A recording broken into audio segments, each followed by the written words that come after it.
जमात 8 में मिसाल नंबर 6, एक मुस्ततिल का इहाता 13 सेंटीमीटर है और उसकी चौड़ाई 2-3/4 सेंटीमीटर है, तो उसकी लंबाई मालूम कीजिए।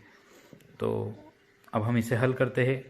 हल में याद रख क्योंकि मालूम करना है हमें लंबाई, और लंबाई यहाँ पे दी हुई नहीं है, तो हम फ़र्ज कर लेते हैं कि मुस्ततिल की लंबाई जो है वो x सेंटीमीटर है।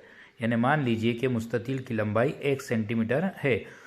अब हमने ये फ़र्ज कर लिया कि उसकी लंबाई हमें मालूम है, मतलब ना मालूम मदद से कि 1 सेंटीमीटर है। तो अब मुस्ततिल का इहाता मालूम करने के लिए उसका जाब्ता लिखेंगे कि मुस्ततिल का इहाता बराबर होता है 2 ज़रब लंबाई जमा चौड़ाई।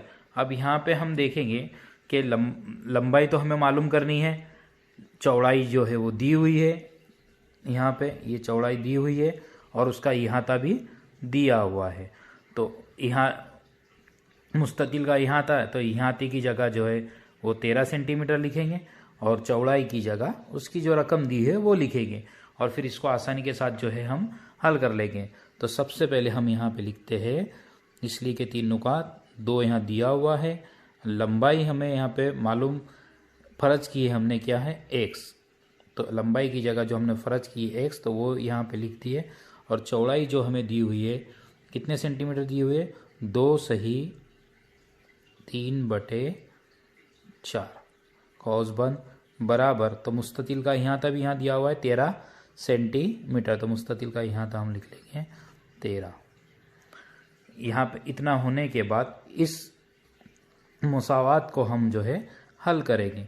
तो सबसे पहले ये जो मखलूत कसर दी हुई है इसको सादी कसर में हम तब्दील करेंगे, और ये 2 यहाँ पे जो है लेफ़्ट हैंड साइड पे ज़रब में है और तो राइट हैंड साइड पे जाकर तकसीम में हो जाएगा। इससे पहले वाली मिसालों में हम सीख चुके हैं। तो पहली स्टेप में हम 2 अमल करेंगे, एक अमल भी कर सकते हैं लेकिन आसानी के साथ हम उसमें 2 अमल भी कर सकते हैं। तो सबसे पहले हम ये 2 यहाँ पे ज़रब में है तो राइट हैंड में जाकर वो तकसीम में हो जाएगा। तो बराबर के नीचे बराबर की अलामत 13 यहाँ लिख लेंगे, तो 2 यहाँ पे क्या था ज़रब में था, तो यहाँ पर आकर तकसीम में हो गया। अब ये कसर यहाँ पे क्या बचा है x प्लस, इसे भी हल करते चलेंगे। ये हल करने का तरीका मैं आपको यहाँ पर रफ़ काम में बताता हूँ कि यहाँ पे आपको करना क्या है। ये रफ़ काम है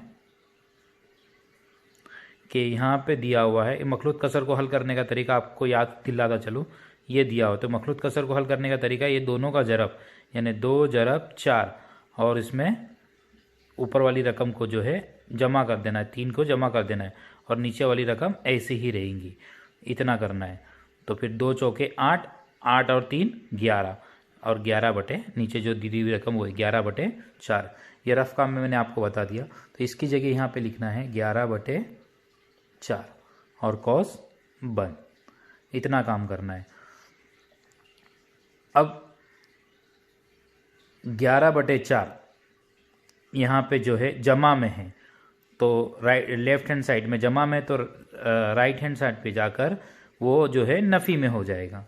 तो इसलिए यहाँ पे क्या बच गया अब x, और बराबर 13/2, ये रकम यहाँ पे जमा थी तो यहाँ पर आकर माइनस हो जाएगी 11/4। अब इसको हम जो है तिरछा ज़रब करके भी हल कर सकते हैं और दोनों के नसब नुमा यकसा करके भी हल कर सकते हैं। जैसा भी आपको ठीक लगे वो स्टेप से यहाँ पे हल करना है। तो x बराबर हो गया, अब इसका तिरछा ज़रब कर लेते हैं। मैंने आपको सिखा चुका हूँ तिरछा ज़रब, या तो नसब नुमा यकसा करके। तो मैं यहाँ पे तिरछे ज़रब से हल करता हूँ। 13 का पारा 4 तक आपको पढ़ना है और फिर यहाँ से नफ़ी करना है। इस तरह भी आप लोग हल कर सकते हैं। तो 13 का पारा 4 तक पढ़ना, अगर आपको हल करते नहीं आता है तो यहाँ पे रफ़ काम करते चले। 13 इस तरह रख ले और नीचे 4, ये ज़रब करना तो आपको आता ही है। 4 3 12, 12 के 2, हासिल का 1, 4 1 4, 4 और 1 5, 13 चौके 52, इस तरह।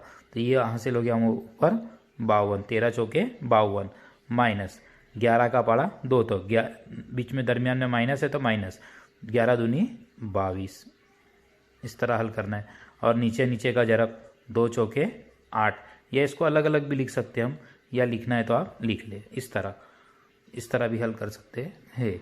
अब यहाँ पे आया x बराबर हो गया 52 में से 30 माइनस करें, आपको इस तरह 2 में से 2 गया तो 0 और 5 में से 2 गया तो 3, 30/8। अब ये देखेंगे दो ऊपर नीचे की जो रकम है वो दोनों जो है जुफ्त अदद है, जो जुफ्त अदद है तो दोनों के जो है हम जो है अज्जाए ज़रबी निकालेंगे, यानी ये 2 ज़रब 4 भी रखते तो आसानी से हमारा हल हो ही जाता था। तो ये दोनों के अज्जाए ज़रबी हम यहाँ पे रफ़ काम में लिखते चलते हैं, तो दोनों के अज्जाए ज़रबी हम लिखते हैं तो 15 दूनी 30 होता है और ये 2 चौक 4 दूनी 8 होता है। तो दोनों के अंदर 2 2 है, यानी दोनों 2 से तकसीम हो जाएगा, तो 2 से इसको तकसीम कर देते हैं हम, इसलिए बचा x बराबर 2 चौके 8, यानी एक इसकी जगह हम इस तरह भी लिख सकते 30 की जगह 15 दूनी 30 और 4 दूनी 8, तो 2 2 कैंसिल, बचा x बराबर 15 के बटे में 4, x बराबर 15 के बटे में 4 बच गया। अब यहाँ पे देखेंगे कि x बराबर 15 के बटे में जो 4 बचा है, तो नीचे की रकम छोटी है और ऊपर की रकम बड़ी है। तो जब ये ऐसी सादी कसर हासिल हो जाए कि जब नीचे की रकम छोटी हो और ऊपर की बड़ी हो तो वो मखलूत कसर में आसानी के साथ तब्दील हो जाती है। तो इसे मखलूत कसर में हमको तब्दील करना है, तो मखलूत कसर में तरीका यही है, ये जो मैंने आपको बताया था यहाँ पे।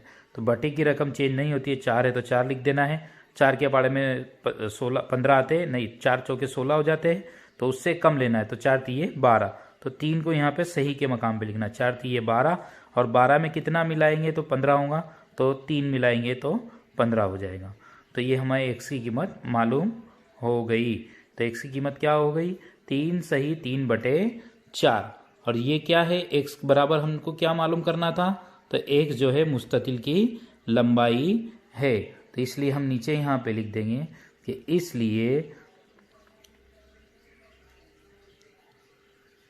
मुस्ततिल की लंबाई 3 सही 3/4 सेंटीमीटर